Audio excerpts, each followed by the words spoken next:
Salut, j'espère que vous allez très bien. Moi, de mon côté, tout va très bien. Je m'appelle Abdias, je suis promoteur de la ferme des AE ainsi que de cette chaîne. Sur cette chaîne, nous parlons d'élevage de poulets, que ce soit les poulets locaux, les poulets Goliath, les poulets de chair. Nous faisons également la reposition des cours 500. Alors, si vous êtes intéressé par tout ce qui a rapport avec l'élevage de poulets, vous êtes au bon endroit. Il suffira juste de vous abonner, de cliquer sur la cloche de notification pour ne plus rater nos prochaines vidéos. Je produis de la Provence à un coût bas sur ma ferme. Comment j'y arrive? J'explique ça dans cette vidéo. Pour produire de la Provence à un coût bas, il faut pouvoir agir sur deux points. Le premier point, c'est dans la conception de la formule alimentaire. Dans une formule alimentaire, il y a des matières qui sont censées amener de l'énergie. Il y en a d'autres qui sont censées amener la protéine. Et généralement, pour l'énergie, c'est le maïs en fait. Et nous savons qu'à des moments donnés, le maïs est cher dans nos pays. Maintenant, le maïs n'est pas le seul élément qui est censé amener de l'énergie en fait. Il y en a d'autres qui peuvent être substitués au maïs de façon partielle en fait, tout en respectant le taux d'incorporation. Tout en respectant le taux d'incorporation.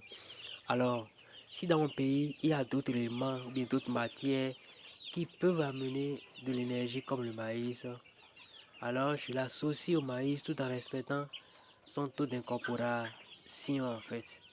Pareil pour le soja. Si dans là où je suis, au lieu que c'est le soja qui amène la protéine en fait, si encore d'autres matières premières qui sont à moins de coût dans mon environnement et qui peuvent amener de la protéine également, je l'associe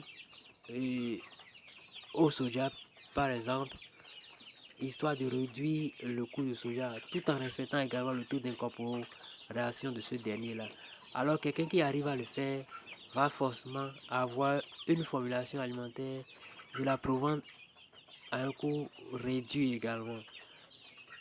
Maintenant, le second point sur lequel on peut agir, c'est l'achat des matières premières dont on a besoin en fait. Je ne suis pas producteur de maïs, je ne suis pas producteur de soja.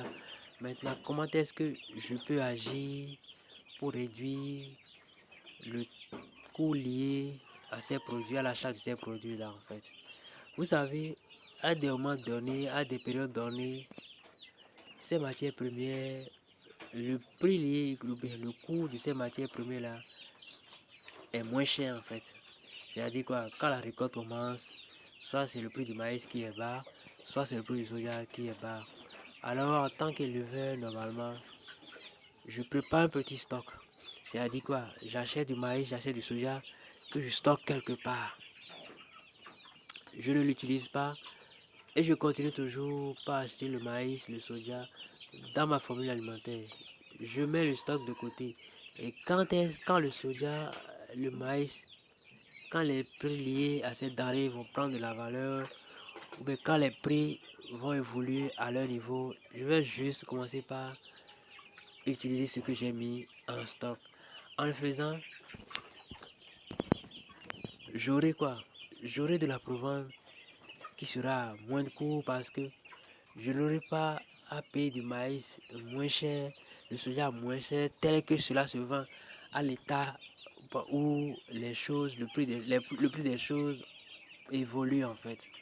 En le faisant, on va sûrement rabaisser le coût lié à notre Provence en fait, à notre Provence.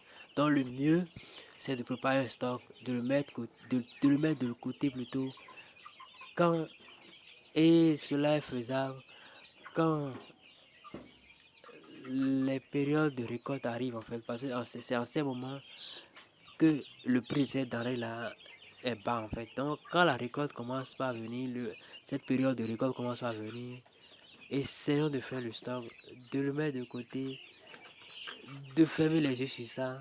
Et quand le coût lié à cette denrée va évoluer, nous allons revenir voir notre stock qu'on aurait acheté à un coup bas. Et en ce moment, on pourra produire de la Provence.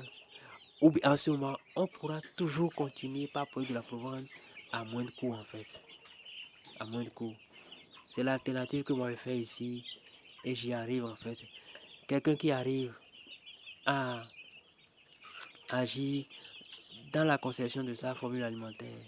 Quelqu'un qui arrive également à agir tout en réduisant le coût lié aux matières premières qui sont destinées à fabriquer sa provence va rentabiliser correctement en fait.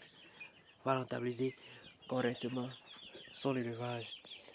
Moi, ma provence ici est relativement bas parce que d'abord dans ma formule alimentaire, j'ai pu incorporer des choses pour réduire le coût lié à la provence en fait.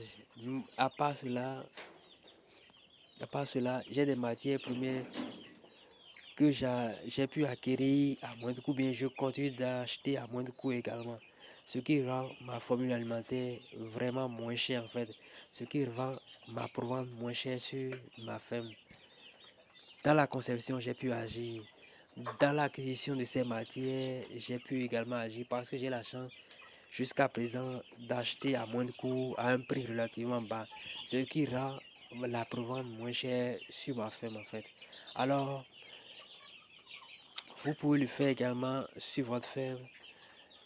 Dans la conception de la formule, cherchez à réduire, cherchez à utiliser des produits, cherchez à incorporer des choses pour pouvoir réduire le coût lié à l'alimentation. Et essayez de faire des stocks quand la période de récolte arrive.